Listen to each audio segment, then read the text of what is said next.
మేషరాశి వారికి ఈ వారం నూతన అవకాశాలు కలిసి వస్తాయి. చాలా విషయాలను లాభం కోసం, స్వార్థం కోసం కాకుండా మానవీయ కోణంలో చూస్తారు.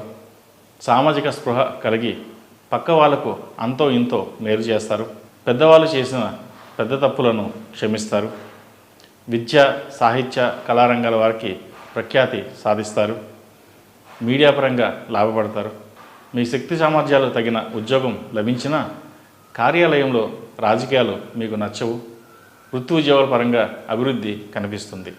లోహపు వ్యాపారాలకు, ఆహార ధాన్యాల వ్యాపారస్తులకు, వస్త్ర వ్యాపారస్తులకు కాలం కలిసి వచ్చే విధంగా ఉంది. వ్యవసాయం లాభిస్తుంది. మొండి బాకీలు తీర్చివేస్తారు. ఆధ్యాత్మిక విషయాలలో ఎలాంటి విధానాన్ని అవలంబించాలో తెలియని అయోమయ స్థితి ఏర్పడుతుంది. చాలా కాలంగా ఎదురుచూస్తున్న గ్రీన్ కార్డ్, పాస్పోర్ట్ వంటివి లాభిస్తాయి.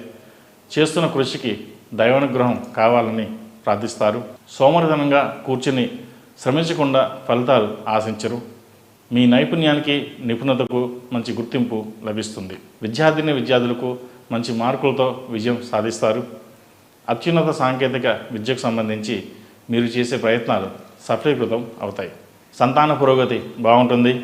గతంలో మోసం చేసిన వ్యక్తులే తిరిగి మోసం చేయడానికి ప్రయత్నిస్తారు. మనుషుల మనస్సులో ఉన్న మర్మరహస్యం తెలుసుకోలేకపోతారు. అపాతదానం చేసి దుర్మార్గులకు సహాయం చేస్తారు. మీకు తెలియకుండా జరిగిన తప్పిదం వల్ల ప్రత్యక్షంగా కానీ పరోక్షంగా కానీ మీరు జవాబుదారీ అవుతారు. మీ పొరపాటును మీరు గ్రహించి నష్ట నివారణ చర్యలు తీసుకుంటారు. స్త్రీలతో ఏర్పడిన విభేదాలు చాలా విషయాల్లో వ్యతిరేక ప్రభావం చూపిస్తుంది. విభేదాలు సమస్య పోవడానికి మీరు చేసే ప్రయత్నాలు ఫలించవు. ఈ రాశివారు నవగ్రహ ఒత్తులతో దీపారాధన చేయడం వలన మంచి ఫలితాలు సంప్రాప్తిస్తాయి.